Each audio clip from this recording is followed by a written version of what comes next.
5, a 6, a 5, 6, 7, and... I am Josh Prince, and I am the choreographer of Shrek the Musical. I was really fortunate in that I was discovered out of the blue for this project. No one knew my name a year and a half ago. I did a showcase for up-and-coming choreographers and choreographers who want to break into the musical theater industry. And I did that for one day, and in that one day, Jason Moore came to see the showcase and liked what he saw and was looking for someone, and 3 weeks later I was offered the job, so it was life-changing for me. It was really amazing. I call it my Shirley MacLaine moment. We took a happy risk by bringing somebody on that hadn't choreographed a big show before, but had actually been involved with many big shows as a dancer himself, and although he'd done choreography on a smaller scale for some time, this was a big leap, but he was kind of jumping into a pool that he was already familiar with, and that's been a very happy marriage. He was the last, special find for the show because of his ability to storytell and his comic sensibility, and once we had a sense of how the character was going to move, he made a lot of sense.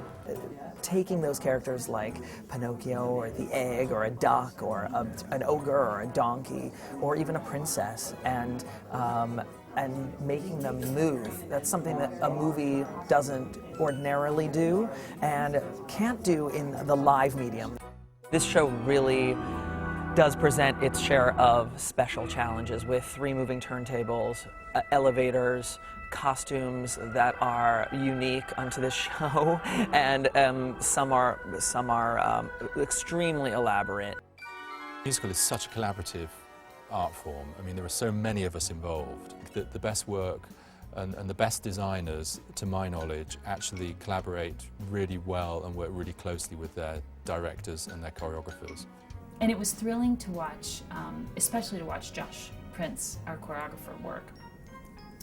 Because it was trying, his goal was to try to figure out how these characters move, how to get Chris Seaver as Lord Farquaad to dance on his knees. You know, that was a lot of the development in the workshop was to get like a proper rig so that he didn't hurt himself. The challenge at first was we would be on our knees and be like, well, when Chris is on his knees, he'll be able to get there. We really have to watch how quickly we try to make him travel. Yes. That's, rather than just being on his knees, it's about how much space he can cover, how quickly.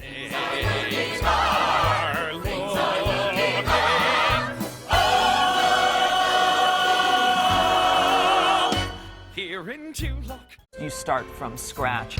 For instance, Freak Flag, just starting in a rehearsal room from scratch with an idea, working together to collaborate on a story and on movement and on putting it together bit by bit. I get to, as Pinocchio, start off, I try to put in that, at first he's very stiff and very wooden and he's moving like a puppet in the very beginning and kind of everything is by his side, and by the end of it he's just rocking out and, giving you hand gestures and just going for it, So I think that's really fun to be able to go on that journey.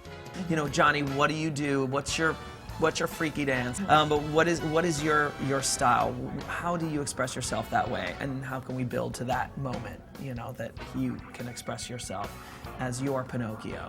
And you really try to let them do what they do, and you try to give them the freedom to be who they are, bring to the table what they bring to the table, and then you work within that realm. Flap scuff, hop step, flap scuff. Hop, step, lap, scuff. Hop, step, scuff, hop, step, scuff, hop, step, scuff, hop, step, step.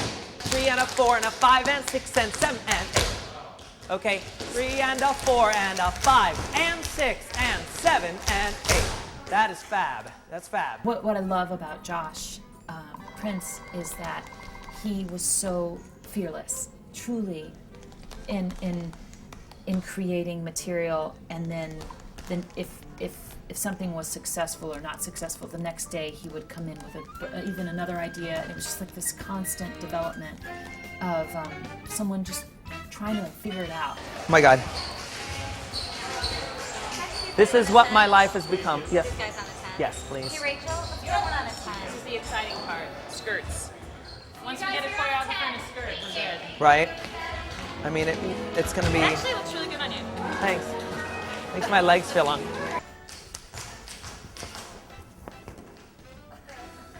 It's very Matador. Top of the second act, with the rat tab. That is such a thrill. It's such a thrill. So that's my favorite Broadway moment.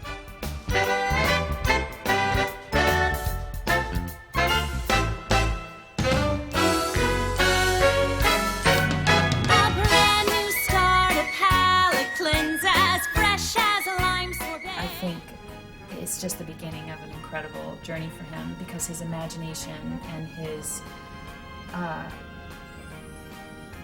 skill and humor and the way that he got the characters was just wonderful. It's really fulfilling. It's like giving birth in a way. I mean, it really is like I know, but I mean, it definitely feels like it's a creative process. It is truly creative from start to finish. One and a... Gorgeous. Music to my ears.